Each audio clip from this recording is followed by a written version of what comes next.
Aloha kako, o kromsila ko'oinoa, aia mako I Hawai'i keila. Hawaii. Few names bring paradise to mind quite like this one. Composed of 137 islands, the 8 major islands form the image of the archipelago we think of when we think of Hawaii. And of these, the most famous and populous is Oahu. With the only real city in the state, Honolulu, and a population of little over 1 million people, the gathering place may well be the biggest in terms of population. However, it is not the largest, nor even second, but third largest in terms of geographical size. While the distinction of the biggest island goes to the creatively named Big Island of Hawaii, the second largest both in size and popularity is Maui. Yes, that one. It's even home to one of his exploits, where he lassoed the sun to lengthen the day, hence the name Haleakala, literally being the House of the Sun. Both Maui and Oahu are beautifully scenic and with a lot to offer, especially for first-time visitors to Hawaii. But between these two pictures of paradise, who offers the most to remember? Who will claim the crown in this competition? The gathering place or the Valley Isle? Let's find out.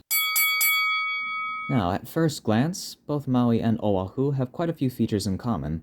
Both are of a similar size, with 2 prominent mountain ranges constituting the bulks of the east and west side of each island, with a large, relatively flat valley filling the majority of the center. Craters of long-extinct volcanoes, relics of the island's volcanic origins, can be found along their southern coasts where, coincidentally, or not, their most popular beaches are also situated. As is common in the Hawaiian Islands, the northeast windward sides of each island receive the most rain and wind, whilst the southwest-facing leeward sides are drier.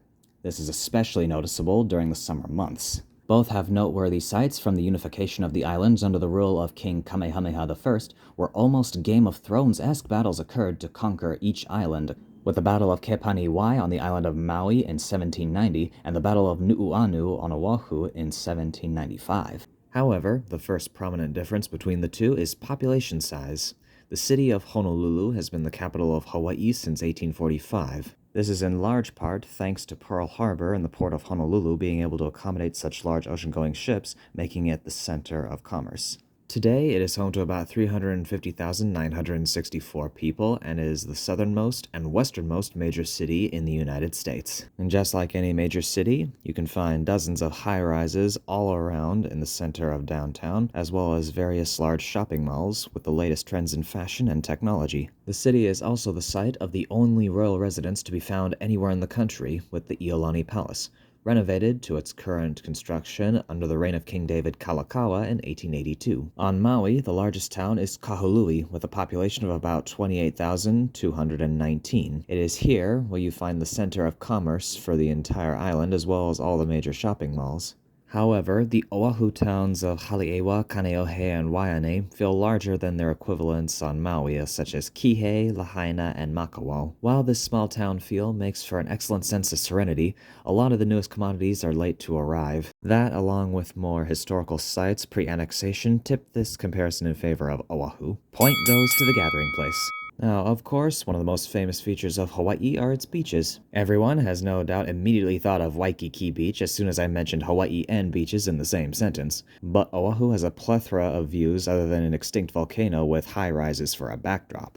There are numerous offshore inlets along Oahu's windward coast, off of Lanikai, Kualoa, and Makapu'u Beach, just to name a few. Of course, these are far from the only spits of land visible on the horizon.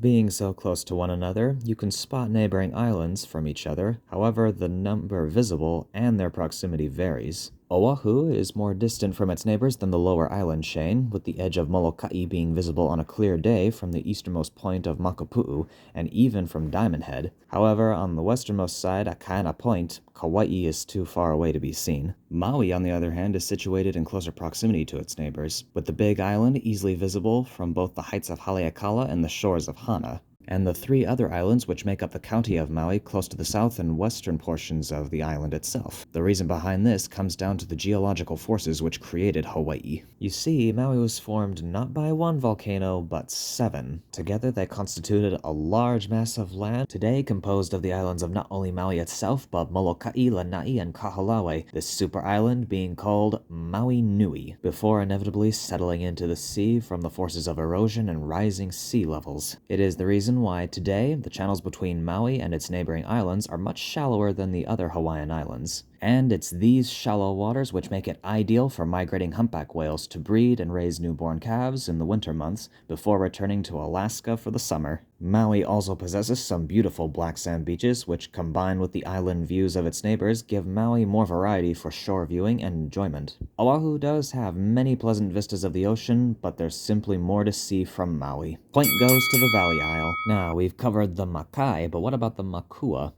Many islands around the world might just be low specks of land peaking just above the water, but Hawaii is a series of mountains towering up out of the ocean, and the age of each island is reflected in the character and shape of their mountain peaks. The oldest of the islands, Kauai, has been worn down by erosion, forming narrow valleys and sharp, jagged peaks. These characteristics are also reflected in the Kaholau and Waianae mountain ranges of Oahu. From downtown Honolulu in the south to Pupukea in the north, the Ko'olau Mountains are prime vistas of Oahu, with some of the most spectacular hiking right along the ridges of many of these mountains, from the Olomana Hike to the Haiku Stairs. And of course, the volcanic history of Oahu has left behind some pretty remarkable features. Jumping over from the world-famous Diamond Head, Koko Head provides stunning views of both Haunuma Bay and Hawaii Kai. And long after it erupted from the earth, the ancient lava flows, with the forces of time, have been shaped and molded into caves along the coast and even an arch outside of Utah.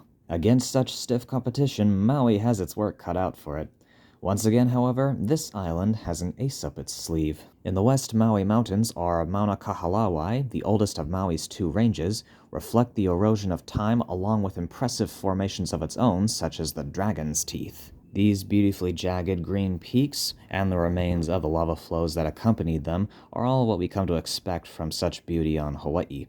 However, it's in the eastern portion of Maui that we find a change of pace. The home of the sun, the massive Haleakala, is younger and, as a result, has experienced less erosion and is thus much smoother with its steady rise up to the sky. At the summit itself, Pu'u'ulaula, one can gaze and even hike down into the massive crater and casually stroll among the many cones you'll see standing like silent monoliths. And a very convenient aspect for the casual visitor to the third tallest peak in Hawaii is that it is possible to drive up to the summit from a road. The highest peak on Oahu, Mount Ka'ala, can only be reached after a day-long grueling and, if you're not careful, treacherous hike. That's not to say such a hike can't be rewarding in its own right, but unless you're an experienced hiker, it could be quite dangerous to try to navigate. While it is important to not disregard the stunning majesty of the mountains of Oahu, the variety offered by Maui's peaks again give more options and overall are more easily accessible for a casual visitor. Another point for Maui. Now, of course, one of the main activities to do in Hawaii is snorkeling, with Haunuma Bay and Molokini both exceptional spots for coming across reef fish. But what about finding the other denizens of Hawaii? For this comparison, it's important to note I will not be including animals which were introduced by people, such as pigs, chickens, or mongooses, despite their abundance on both islands. They had to have evolved or migrated there naturally. Around the waters of Hawaii, aside from an abundance of fish, there are green sea turtles, or honu. Spending much of their lives at sea, some will come quite close to shore for cleaning or to haul themselves up onto the beach. It is possible to spot them island-wide, both on Maui and Oahu. When whale season comes around, humpbacks can be found quite close to shore around both islands, and there are numerous seabirds which flock here from all around the Pacific Ocean. But we can find such animals all over the world. There are some unique animals that call only these islands home. The largest endemic species is the Hawaiian monk seal. While they can clamber ashore anywhere in the islands, they are most often found around Kauai and Oahu, and around the tiny atolls and lagoons which make up the northeastern islands. The dog of the waves can show up on Maui and Kahoolawe as well. However, they more frequently occur around the north and west shores of Oahu.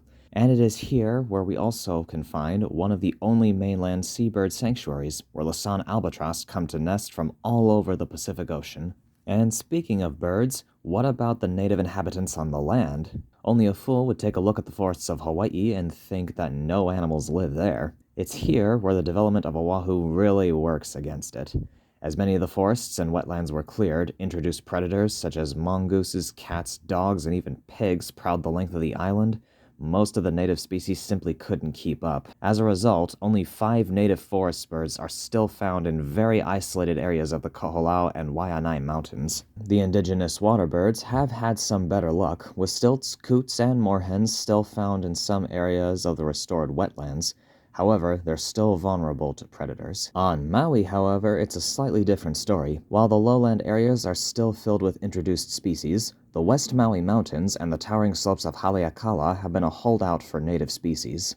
In the forests of Hosmer Grove, one can still find honey creepers such as Amakihi, Iiwi, and Apapane that are found on the other islands, as well as a few unique only to Maui, such as the akohekohe. And roaming the slopes of Haleakala, one can find the state bird of Hawai'i, the nene, successfully bred back from the brink of extinction. These birds are the largest native land animals in Hawaii. In fact, fossil evidence has shown enormous extinct species of duck and other waterfowl, as large as sheep and goats, had once roamed Hawaii, like the moa of New Zealand. This uniqueness extends to the plants as well, with one species being exclusive not only to Hawaii, but to the top of Maui. The ahinahina, or silver sword, able to survive the harsh sun during the day, the freezing cold wind at night, and an environment which receives so little water due to the elevation, it might as well be Death Valley.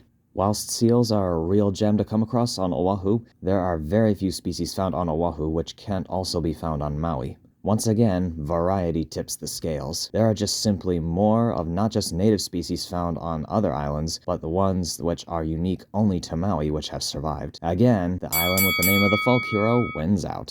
With a grand total of 3 against 1, Maui claims the crown. Agree with the winner? Which one is champion to you? Who would you like to see face off for the crown in the future? Comment down below, send a like, and hit the bell for future videos. This is your resident Chrome Sealot, signing off.